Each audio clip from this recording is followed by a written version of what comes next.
नमस्कार, आप देख रहे हैं न्यूज़ टीवी 24 चलो फिर यूपी के जनपद मैनपुरी से खबर सामने।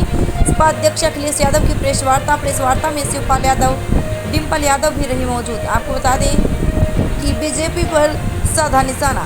वहीं बताया कि कुछ लोग ज़्यादा मुनाफा कमा रहे हैं, चुनावी ब्रांड के जरिए हुआ है भ्रष्टाचार। बीजेपी ने वैक्सीन वालों से लिया चंदा, लगाया आरोप। ईडी सीबीआई को भी ठहराया दोषी। 1 लाख किसानों ने आत्महत्या कर ली। काले कानून लाकर किसानों को किया परेशान। परीक्षाओं के पेपर लीक कराए जा रहे, ये भी लगाया आरोप।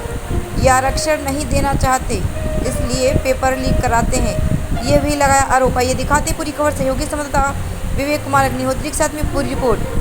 की जनता से का धन्यवाद देता हूँ, आभार प्रकट करता हूँ और मुझे पूरा भरोसा है कि इस बार रिकॉर्ड मतों से समाजवादी पार्टी जीतने जा रही है। और जो प्रत्याशी हैं बीजेपी के, हमारे मैनपुरी के पत्रकार जानते होंगे, उन्होंने तो पहले ही कह दिया है। जब उनसे पूछा कि कौन जीतने जा रहा है, तो वो कह रहे इसमें यहाँ क्या बताना, यहाँ तो सपा जीतने जा रही है। सोचो, उसे प्रत्याशी बनाए यहाँ जो पहले से ही सपा का समर्थक रहा है और सपा को जिताना चाहता है। तो ये बीजेपी वाले सपा को ही लगता है जिताना चाहते हैं। अभी नहीं तो कभी नहीं। एक मेरा सवाल है, आपके इंडिया अलायंस में एक पार्टी है, एक दल है जिसने कि ये कहा है अगर हम पावर में आते हैं, अगर तो जो इंडिया के जितने भी ऑटोमिक मुझे नहीं पता, मुझे नहीं पता। अपनी अपनी पड़ी है, जिला पड़ी है। मुझे जानकारी नहीं, मुझे जानकारी नहीं है इस सवाल के बारे में। जानकारी नहीं है कि अगली बार घोषणा पत्र में 3 लाख बेरोजगार लोगों को, युवाओं को रोजगार देने की बात कही है। कौन सा मैनिफेस्टो? ये मोदी जी ने जो घोषणा पत्र जारी किया। देखिए, उनका जो है घोषणा पत्र, 15 लाख रुपए तुम्हारे अकाउंट में आ गए। 15 लाख रुपए नहीं, किसान की आय दोगुनी हो गई, 2 करोड़ नौकरियां मिल गई, स्मार्ट सिटी बन गए और किसानों को सुविधा देने की बात कही थी, लोन माफ करने का, क्या लोन माफ हो गया? उद्योगपतियों का 15 लाख करोड़ माफ कर दिया और हमारे किसानों का लाखों रुपया जो बैंक पर है वो माफ नहीं किया इन्होंने। समाजवादी पार्टी ने इस बात को अपने घोषणा पत्र में लिखा है, जहां ओल्ड पेंशन बहाल होगी, ओल्ड पेंशन स्कीम बहाल होगी, वहीं हमारे किसानों का भी कर्जा माफ होगा। अगर उद्योगपतियों का कर्जा माफ हो सकता है तो हमारे किसानों का भी कर्जा माफ होगा। राष्ट्रीय अध्यक्ष जी, विपक्ष के सबसे ताकतवर आपको पार्टी है और तमाम अभी जो घोषणा पत्र मोदी ने 10 गारंटी की बात की, नौकरी की बात नहीं की है। मैं अगर हम उम्र का हिसाब किताब लगाएं, उम्र का हिसाब किताब लगाएं तो उम्र का हिसाब किताब लगाएं तो 2014 में जुमला आया था, तो 2014 में जुमला आया और 2024 में ये आई आपकी गारंटी और घंटी। तो जुमले से बड़ा कोई मामला है ये। जब जुमला पूरा नहीं हुआ तो गारंटी कैसे पूरी होगी? तो गारंटी तो 2 करोड़ नौकरी की थी, गारंटी किसानों की आय की थी, गारंटी एमएसपी की थी, गारंटी सस्ती बिजली की थी, गारंटी हमारे खाने पीने के सामान की थी। और मैं आपसे जानना चाहता हूँ, 2014 में बताइए सबसे सस्ती चीज नमक थी और नमक की आज कीमत क्या है?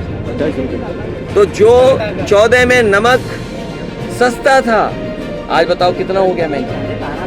सरसों की क्या कीमत थी, बाजार में क्या है और क्या सरकार दे पा रही है? आलू का किसान बर्बाद हो गया, गेहूं का बर्बाद हो रहा है, जबकि रेट दे सकते हैं, धान बर्बाद हो गया, कोई सुविधा नहीं किसानों को दी।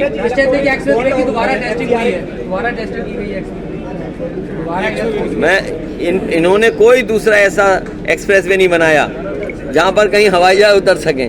कम से कम समाजवादियों ने ऐसा तो कुछ काम किया है। और जिन सड़कों पे आप यहाँ चलते हो 4 लेन की, ये भी सब समाजवादियों की देन है। सर, आप लड़ सकते हैं क्या करने से? आपकी इच्छा है।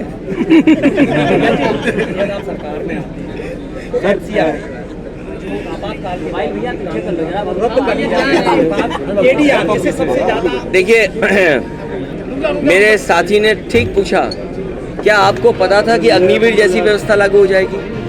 क्या आपको पता था कि नोटबंदी आ जाएगी? ऐसे बहुत सारे फैसले बीजेपी ने लिए हैं और हमारा साथी ठीक कह रहा है एफसीआई को लेकर के,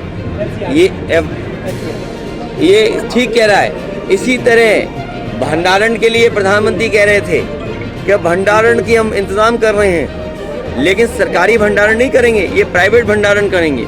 और जब प्राइवेट भंडारण होगा तो महंगाई फिर बढ़ेगी। ये देश जो 80 करोड़ लोगों को राशन दे रहा हो, वो क्या विश्व गुरु में गया? उनसे कहिए नेशन फर्स्ट वालों से कि तुम्हें 80 करोड़ लोगों को खाना देना पड़ रहा है, ये नेशन फर्स्ट है क्या? अमेरिका का कॉपी कर लिया नारा, एक बार अमेरिका की वो भी नकल करके लाए थे भाषण। यूके के एक प्रधानमंत्री ने भाषण दिया था, उसकी भी नकल करके लाए थे मुख्यमंत्री जी। तो क्या तो ये नकल करने वाले, इनके पास अपना कोई आइडिया नहीं है। सरकारी राशन सर गरीबों को बांट रहे हैं, तो क्या क्या गुलाम बनाने की कोशिश है क्या?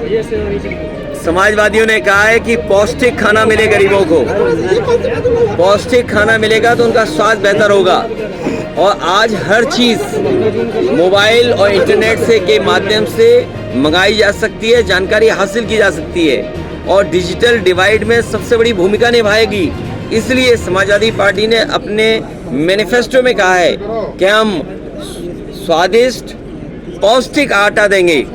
जिस तरीके से संपन्न लोग, बड़े लोग शहरों में बाजार का पैक्ड आटा खरीदते हैं, कंपनियों ब्रांड का नाम नहीं लूँगा मैं, उसी तरीके से गरीबों को स्वादिष्ट पौष्टिक आटा मिले और साथ ही में डाटा फ्री मिले, क्योंकि डाटा और आटे से ही काम चलेगा।